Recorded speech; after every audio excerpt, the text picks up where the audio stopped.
The sight of the self controlled.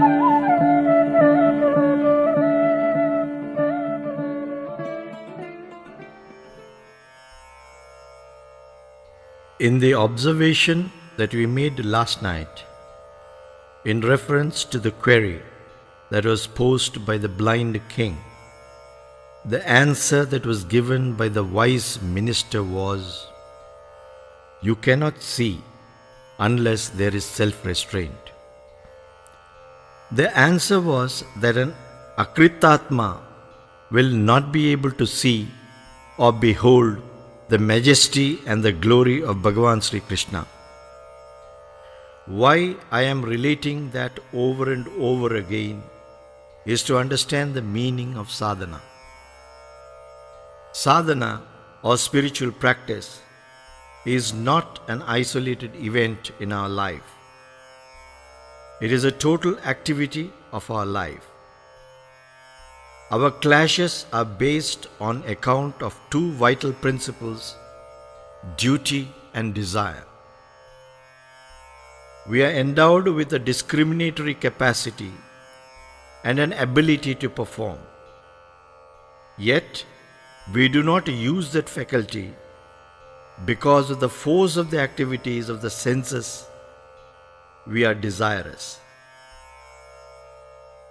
Even our act of praying to God is a desirous activity. Not because we love God. If you really watch the mood of our mind when we pray, you will see the attitude of our prayer arises on account of wanting something from Him, not God Himself. Which means that there is a fundamental error in the act of our prayer. In prayer, we are asking somebody whom we think may be able to help us. We think the help extended by that act of prayer is more powerful than the person or the God that we invoke. We never ask for God, we say, "Oh God, only give this." Which means to say that the thing that we want from God is more powerful than the God Himself or herself. This arises on account of the erroneous feeling that the senses impose all the time. The senses din into the mind that this is much more important than what you are. Even if we think about God, we think He is far away, and then we are happy. But when you understand that God is the most nearest adorable being in you, as you, for you, you do not want to accept that position because it is a frightening experience. It is easy to be desirous, and nobody can live without any desire. Accept it. When we go to pray to God also, we want to pray in a commercial way. "Oh God, you are all powerful, but you are desireless." "Yes, understood," says the God. And then you tell Him, "You see, I am full of desire, but I am powerless." "Yes, that is also understood. Let us sign a memorandum of understanding between us. So you give what you have, and I give what I have. So we will have a company working." That is how our prayer works. The company will not work like that. Desire is something that will come all the time when you are trying to pursue a spiritual life. Markandeya was distracted from the purpose of his meditational prayer that he had for the Lord when literally the mother came and stood in front of him to deviate him from the path of his concentration. For Buddha also, his wife came and stood when he was about to reach the highest pinnacle of his perfection. There will be distractions, and those distractions will definitely speak a language of intense desire, which is logically correct. If you argue, you will accept that position and say, Why not? But the intense feeling of God, which is the execution of duty, will always fail because we always try to postpone that position. It is this clash between duty and desire that calls for the long-standing companion and friend to speak the language which we read as a scripture today known as the Bhagavad Gita. A 75-year-old man is listening to wisdom in the battlefield of Kurukshetra. And many people question why a Hindu scripture is advocating the policy of violence. And why was it told in a battlefield? Why not in an institution where academic studies or intelligent applications of ideas are taught? Why was it not told there? The concretization of the desire speaks a language of validity, and reality does not respond immediately. It waits for an opportune moment. This great friend could have taught him all this time when he was a great friend of his, but Krishna never ever wanted to run and teach anybody. A true master will never ever rush to teach a disciple or a student who is seeking the path of perfection. It is not to suddenly give a message. You know, you are lifted into the portals of the Absolute, now you come away. That is not the intention. The intention is, what is your maturity? Who are you? What are you? You must understand that first. Bhagavan Ramana Maharishi asked the question, who am I? Even you must qualify that statement, that question, with another question, where am I? If you are able to understand where am I, then you will be able to understand who am I. And if you know who am I, then you know what a desire is. And if you know what a desire is, it will dissolve and you will become divine. Then you perform the duty. To know who you are not the name. You are none of these things that you think you are or what you have.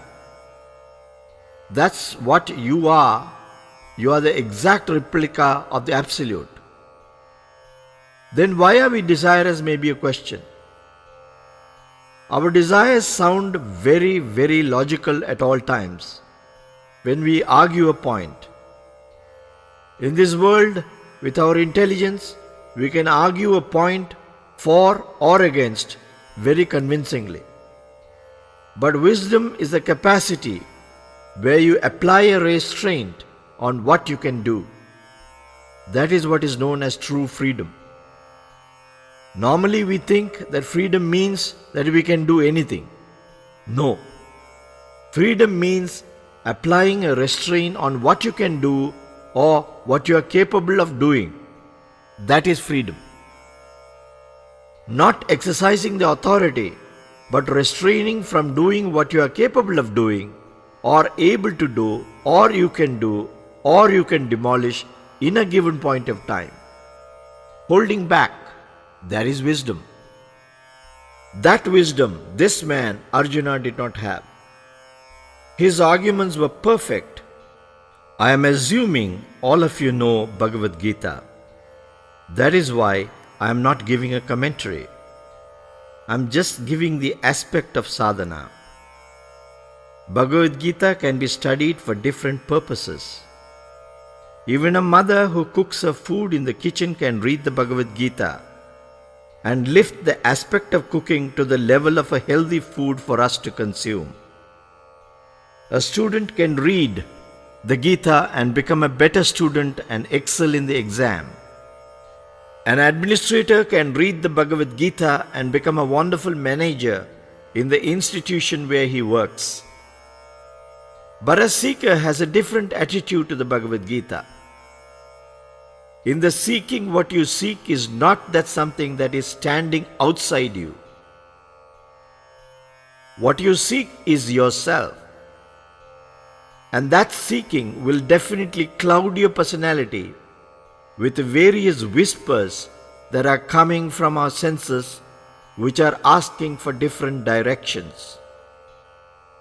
Even though the arguments that were placed were wonderful. First, I will say, I'll go and change his world. My papa, mama, my generation did not know how to run this world. They messed up the house. They messed in this university. They messed up the government. I know how to change the world. That is the attitude we have because we have a college or a university degree. But when you come out and say, now I know how to run the issue and face the issues, you do not want to run in the way that you have understood because the issue demands a different attention, totally different from what you hold as an understanding that you have to resolve a particular issue.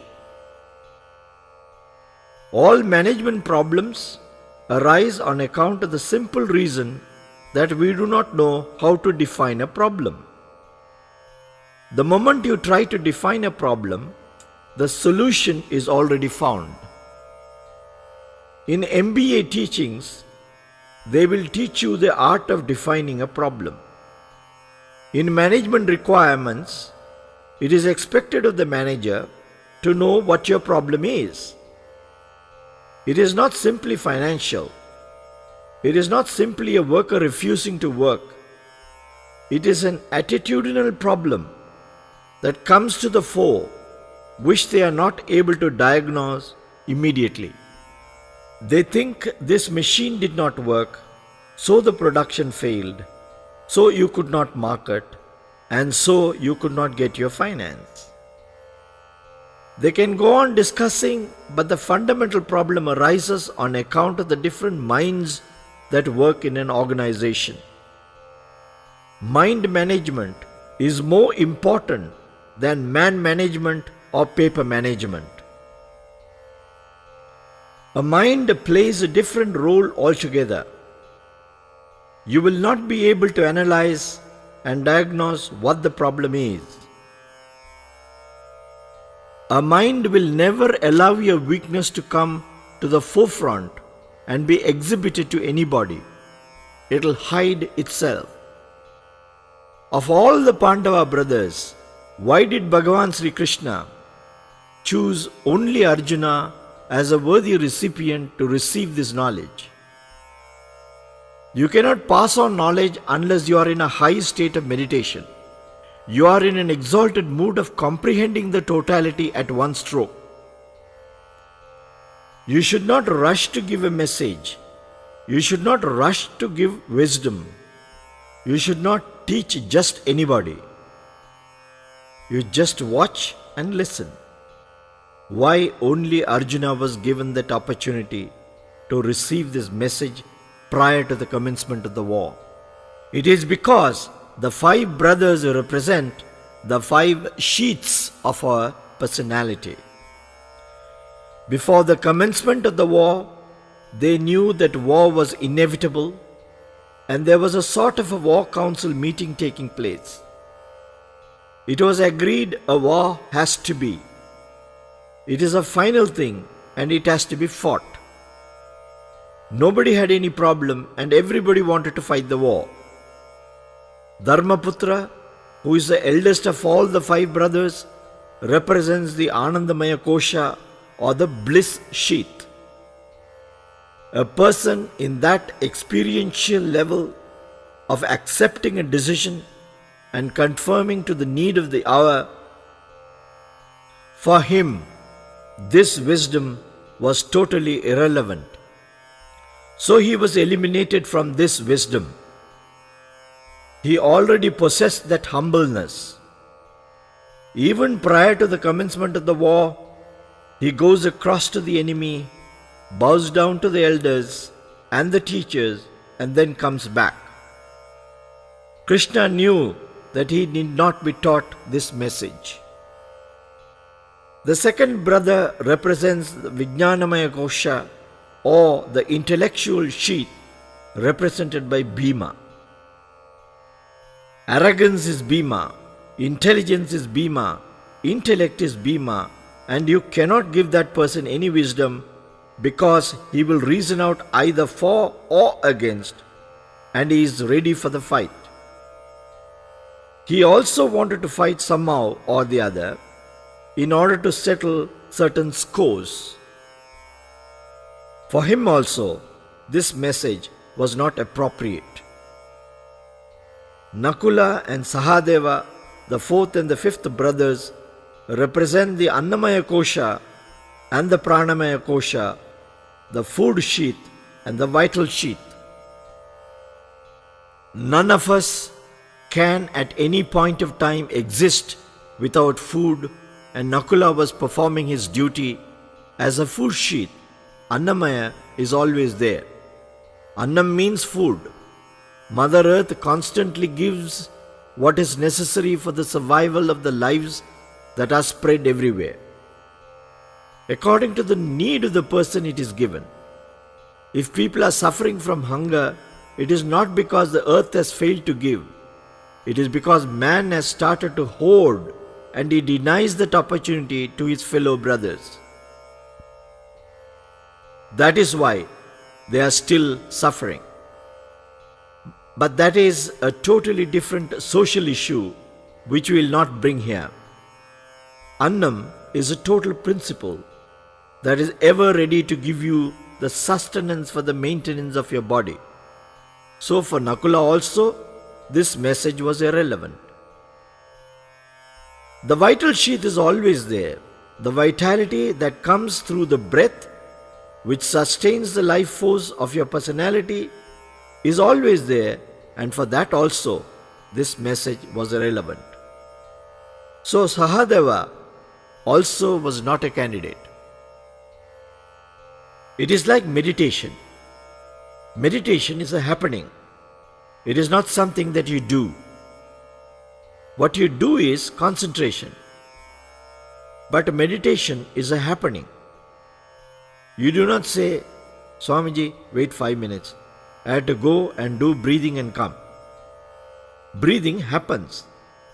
So also meditation happens.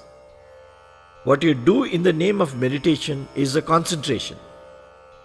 That vital force, the vital sheath, represented by Sahadeva, for him also this message was totally irrelevant. Who is to receive the message? There is a mind. As I said yesterday, where is the mind? Is it on top of the head or in the tip of the toe? Where is it? You are the mind and you have to receive the message. He is the third brother. The third brother represents the mental sheath, Manomaya Kosha. So the third brother receives this message because it is direct information that is extended by the all-knowing personality who stood there with the total vitality, absorbed or immersed in the total infinite consciousness at the time. Why I am repeating this is at the time of crowning, after the war was over, Arjuna comes and pleads with Krishna, please give me the message that you gave me in the battlefield of Kurukshetra once again. And Krishna says, no, I can't give that message again because I was in a state of high meditation at that time. In meditation you are not there, and that is where the message comes. I can't repeat that. Probably I can tell you the essence of what was conveyed to you in the battlefield of Kurukshetra. Later on it becomes the Anugita. Anu means Anupramanam, atomic message. The Anugita is the essence of the Bhagavad Gita. But that is not the subject that we are going to deal with. If that is the case with Bhagavan Sri Krishna, who could not repeat the message that he gave in the battlefield of Kurukshetra, no commentary will be reasonably presenting the entire spirit with which Bhagavan Sri Krishna spoke to the representative of mankind who stood in the battlefield of Kurukshetra. All the commentaries have a noble point to some extent because they are expressions of our understanding of part of the message that was conveyed in the battlefield of Kurukshetra. No commentary will be a total commentary on what Bhagavan Sri Krishna tried to tell. Then why are you talking to me, you ask me? The reason is that we are trying to understand the aspect that grips our personality and cleans our personality and clears our personality from all defects to reach the goal which made Arjuna fight and win the battle. That is why we are struggling. That is why a seeker has to see the Bhagavad Gita through the mindset of Arjuna, because we must first become Arjuna. Unless and until we become Arjuna, we can never understand the message that was told by Sri Krishna. Is it a contradiction? No, it is not a contradiction. I must have the mindset. You cannot read a book and become wise. You cannot read the talks by Ramana Maharshi and say that this is what Ramana Maharshi said. Because what is the question that was posed to Ramana Maharshi and what is the answer that he gave? Maybe the same question I will have, but the answer may not be suitable for my temperament. My temperaments are different. I'll give you a high five in the morning, and in the evening I want to hit you. My temperaments change. My question remains the same, but my attitudes and my temperaments are different. The answer cannot be a universal application. You cannot say this is the answer. You will find a resolution. Each one is a unique entity, and the uniqueness of the person has to be addressed. That is what Bhagavan Sri Krishna tried to do.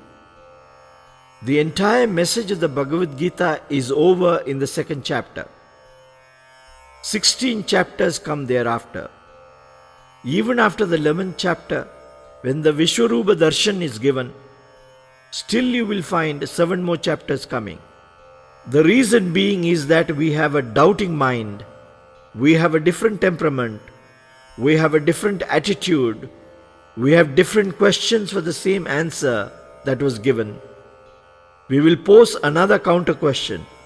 All answers are beautifully given from the stanzas 54 to 72 in the second chapter.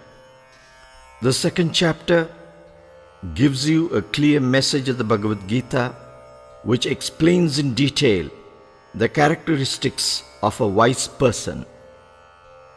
That is all a seeker needs to know. But the mind will ask different questions. That is why the third chapter, action, and also Bhakti Yoga, Dhyana Yoga, and so many yogas come thereafter. But as a seeker, it is our bounden duty to go into each one of them, read it at least every day 1 page, and try to make it as our message, not a message to somebody else. Not a message that can be applied later, but a message that can pass through your veins right now, so that you will become a better person. The idea of a retreat is not to give you some information, but to make you walk out of this 24 sprig road with a different mindset. That is why you have a retreat. That is what Bhagavan Sri Krishna also wanted from Arjuna. What is the mind? My arguments are very powerful. How can I kill somebody and create violence? How can I rule a kingdom which is bereft of all men folk? Will I not be fighting the teachers who taught me and gave me the wisdom? Is it justifiable? Is it not right for me to, rather than fight these people, abdicate the kingdom and run away and become a monk? Arjuna talks about renunciation. All these points are very valid points because we think to be non-violent is a great virtue. But non-violent from whose point of view? Everybody is assigned a particular duty, and running away from the duty is an act of violence. Supposing if I come and attack Swami Vidyaji, he may say, okay, he is a crack of a Swami, never mind, I'll practice non-violence, so he will not retaliate. But if I come and attack any member of the institution, then it is his bounden duty to defend the right of those people, those victims, and protect them by slapping me or whatever. Because then it is not an act of violence, it is an act of duty performed with excellence, with no intention to harm the person but to confront a situation or a temperamental outburst of the individual. Gita is not the message of violence, it is a message of non-violence. If he does not do that, then he is performing violence on the other member of the institution who was attacked. Violence from whose point of view has to be understood. If you say for an individual evolution, it is necessary for a seeker to be non-violent, that is accepted. But you cannot make a whole group of people non-violent just because non-violence is a great virtue. Non-violence is a great virtue for the individual evolution, not for a collective participation. It was not taught with the intention to create war, but it was taught with an intention to give clarity on when and where you do your active duty and how you do it. Performing an active duty with the understanding, which is based on the fundamental understanding of this knowledge, is performing the greatest act of non-violence. An elimination is necessary for the establishment of something else. A destruction is necessary for the construction of something beautiful. Every moment we destroy the past to walk into the future. Every moment you transcend a limitation to go into limitlessness. So, in that resonation of understanding, you will validate why Bhagavan Sri Krishna asked him to fight. He could have simply destroyed the whole enemy by a single thought without calling the battle to order in the battlefield of Kurukshetra. He could have done that. Nothing prevented him.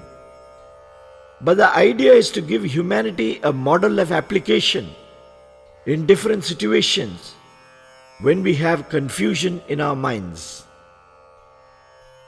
All our logics, all our arguments are perfect from one angle of vision. But there are also other angles which have to be taken into consideration. What is good for one person need not be good for others. What is bad for somebody else need not be bad for everybody in this world. There are situations, and each situation has to be valued with the merit that emanates from that situation. Every situation fluctuates from moment to moment. What is right at one time may become wrong at another time. What is applicable at one time becomes inapplicable at another time. While working in the algebraical symbol, the plus becomes minus when the bracket is removed. In our situations, most of the time, our brackets are removed and we do not watch that. Oh, yesterday you said this. Why are you saying this today? These are the same questions that will come in the Bhagavad Gita.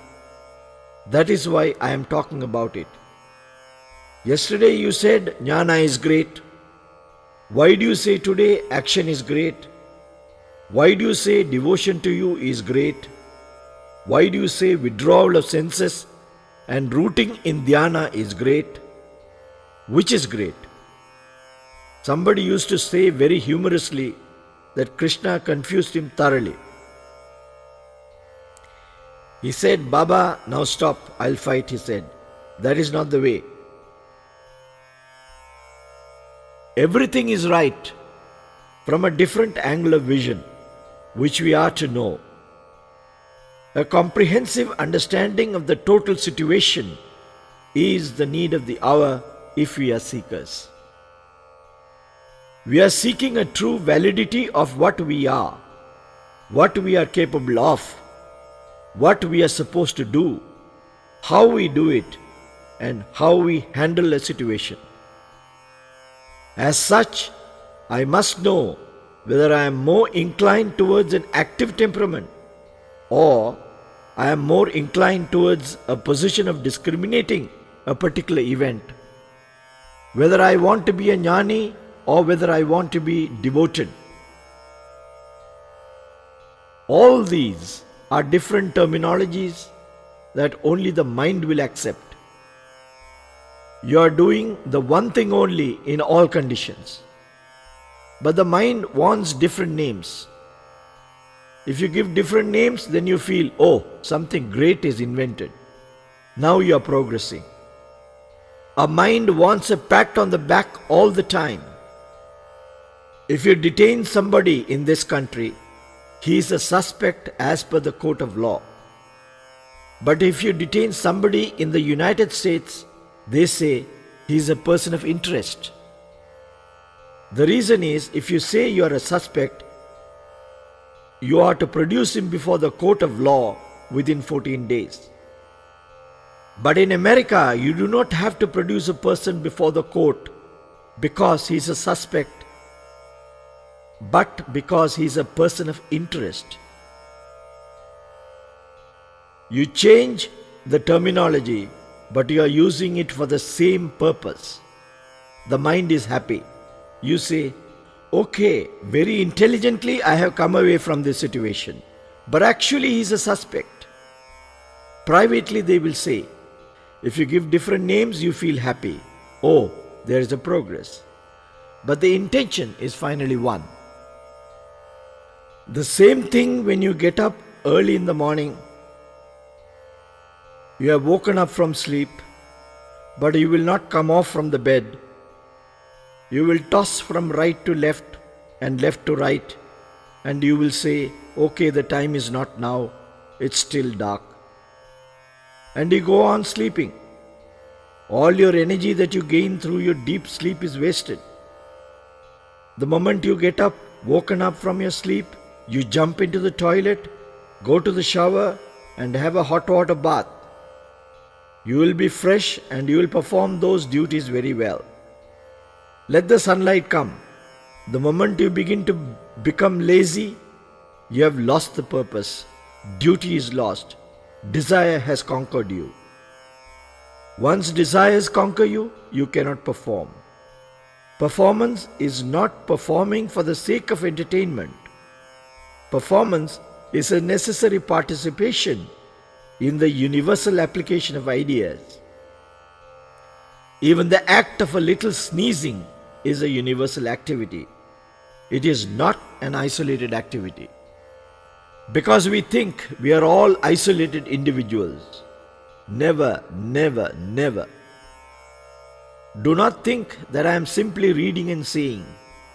I have gone through those certain experiences, and that is why I am talking. Every little activity is a universal activity. Your jokes, the way you eat, the way you smile, the way you greet, the way you become angry, the way you express a statement. Everything must fit into the universal laws that operate invisibly, with which we have to be connected. That is the meaning of being a sadhaka. Sadhaka means a spiritual aspirant or a practitioner of spiritual values. You can belong to any faith, but the seeker must sink into the maturity that emanates from, or the vibrations that emanate from, the universal principle. And that basic thing Arjuna did not exhibit. As I said, when we have a university degree, we think we can change the world. The situation will not change just because we hold a university degree. Though Arjuna was the most wonderful student in the Gurukula time, he comes and he says, all this is all bad. Now I must go and become sannyasi. I must become a mendicant. I must abdicate this kingdom. If the grapes are sour, you run away. First get the grapes, taste them, and then say they are sour. Do not say so because it is unreachable.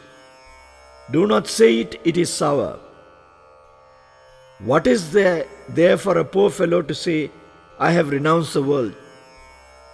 You had nothing in your hand. What did you renounce? There must be something in you.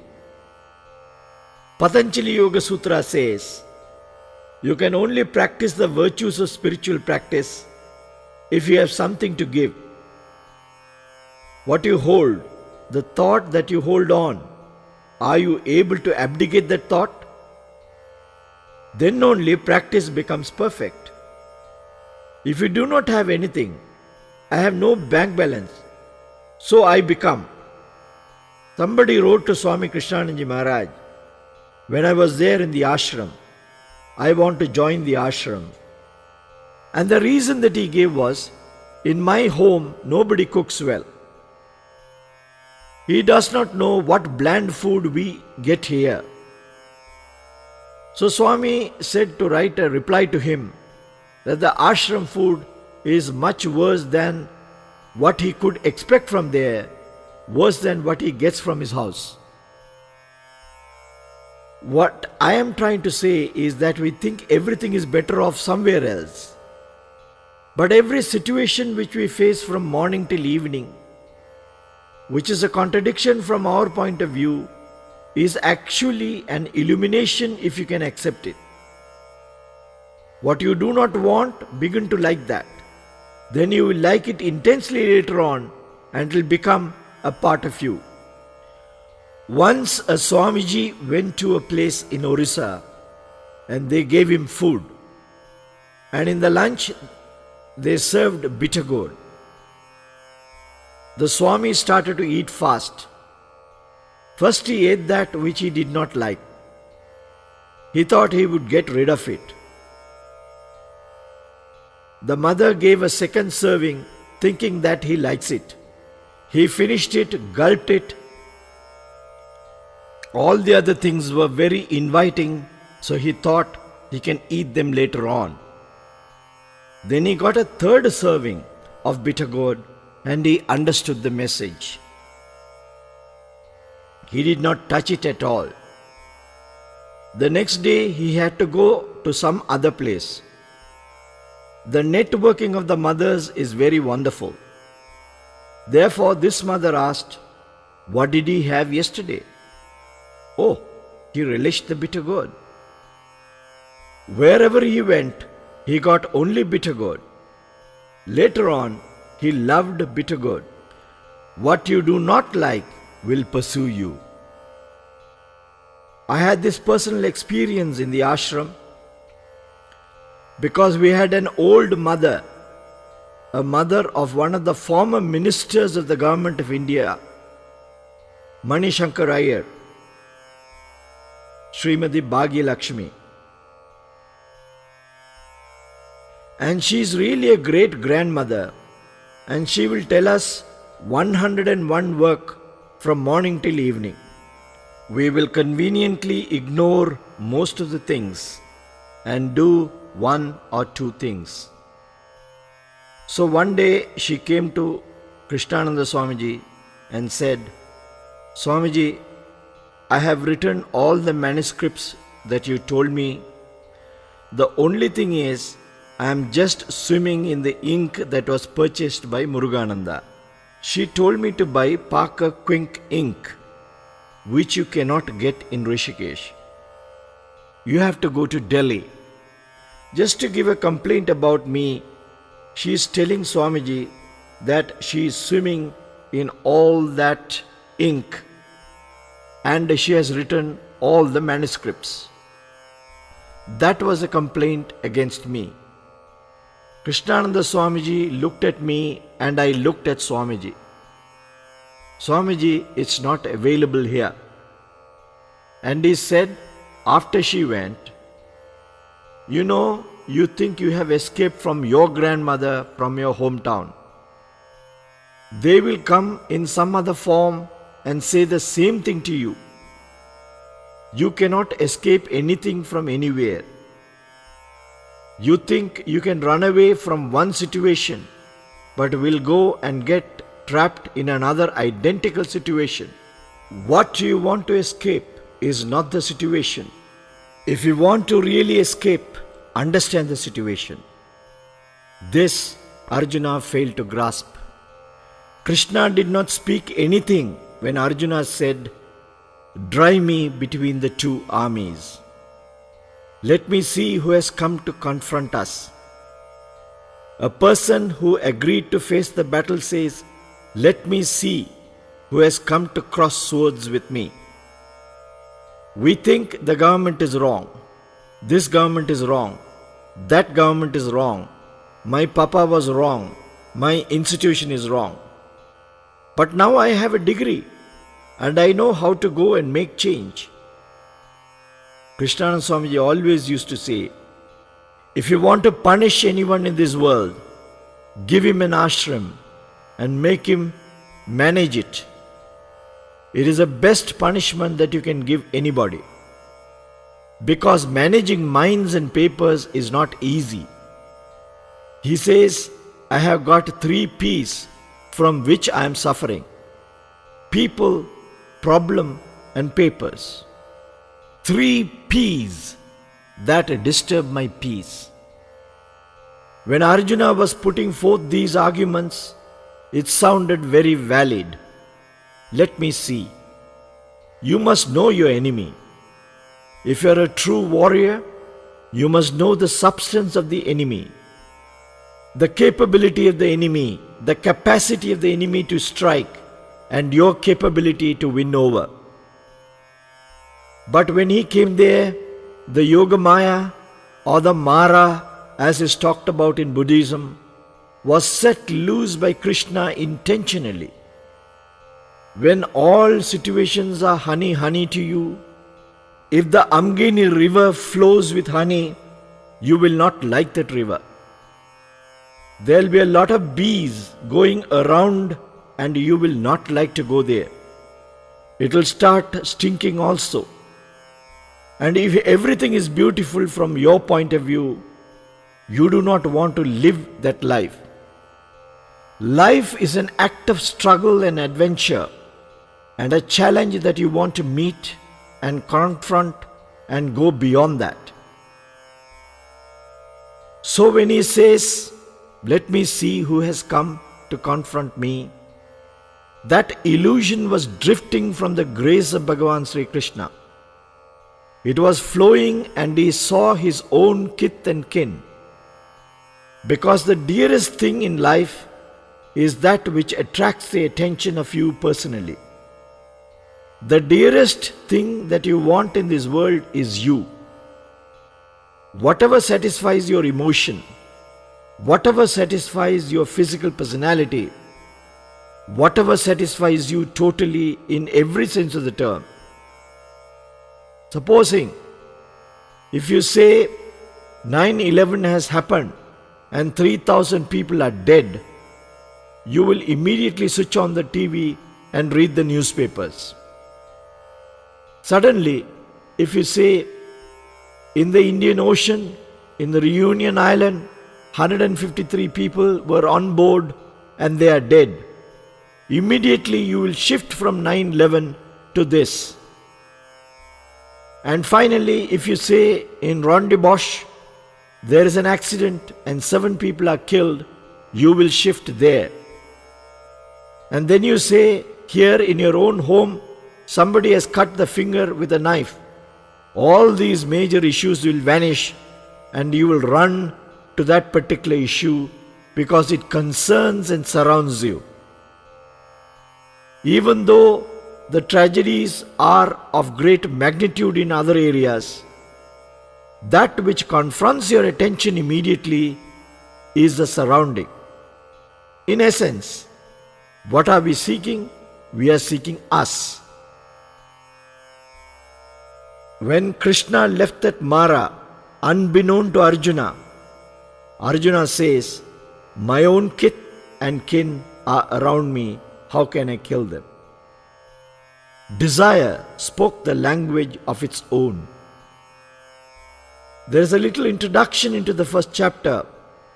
In the whole of the first chapter, there was obedience demonstrated beautifully by Krishna. His role was not to be a teacher, not to be a guru, not to be a guide, but to be a charioteer. Whatever it may be, it is not our intention to trespass the limitations of the responsibility that was extended to us in a given point of time, but to fulfill the role which we were assigned. This is beautifully demonstrated by Bhagavan Sri Krishna in the first chapter. Thereafter, 10 more shlokas come in the second chapter, where all the wailing takes place. We do not want to do something. You know, the body is aching. Swamiji, it's cold today. Swamiji, I can't drive, Swamiji. The license is expiring, Swamiji. You can say 101 things if you do not want to do something. But if you want to do something, you see the taxis drive out there. Even on red light they will pass because they want to reach a person, a place in time. They are inspired by an ideal. It may be rude, it may be very cruel behavior, but they are inspired by an activity which prompts them to break all the shackles of an obstruction and reach the place. It may be a crude example, but I am trying to put it across in a very mild way with the limitations of my understanding too. In this condition, when we want to argue something, when we are lazy to act, when we do not want to perform, when we do not want to exercise the capability that we have in a given point of time, although the skill is known as performance of duty, all these arguments are given because the real intention of our not wanting to confront a situation or play a role is because we are afraid of something else. You can term it in modern terminology as a caution or whatever word you want to use. But the real intention is that we have a different idea of the outcome and we want to divert with the logic so that we can master and escape from the situation, which is exactly what Arjuna did by putting forth all these wonderful arguments. In the 11th sloka of the second chapter, Bhagavan Sri Krishna opens by saying, "You are grieving for that for which you need not grieve." He did not rush to give a message. A master should not give a message immediately. I have seen, whether it is with Krishnananda Swamiji, Venkateshananda Swamiji, Shankarananda Swamiji, Shantananda Swamiji, or all these great stalwarts who came from the Divine Life Society of Gurudev Swami Shivananda, if anybody goes and tells a problem, they will just listen.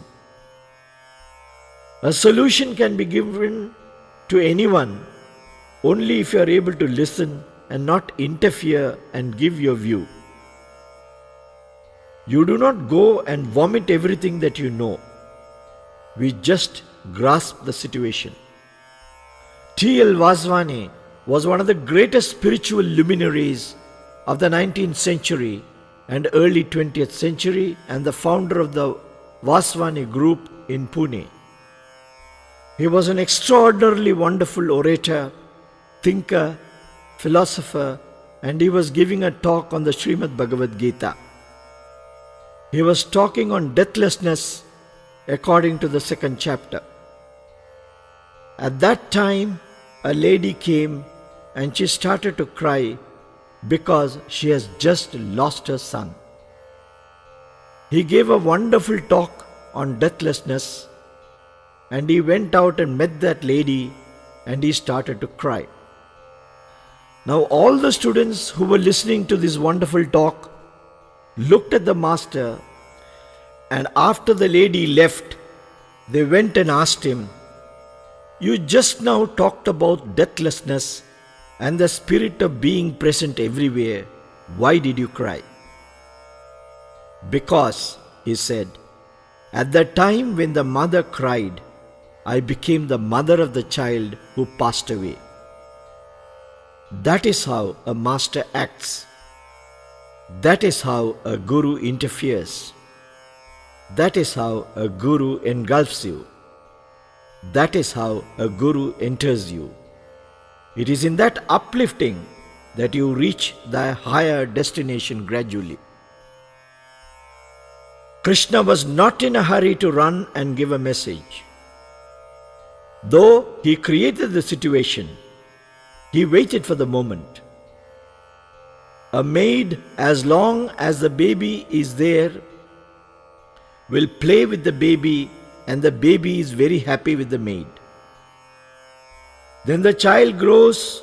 When she starts admonishing, the baby does not like the maid. If you try to give an instruction, it will not like to receive it. You should not run to give an instruction, because you must first inspire before you could instruct. It is not at all necessary for any one of us to instruct about any situation in any given point of time. A thundering silence also can give an inspiration to the other. It is in that thundering silence you inspire and integrate with that person. This is what Bhagavan Sri Krishna tried to do in the second chapter. Hari Om.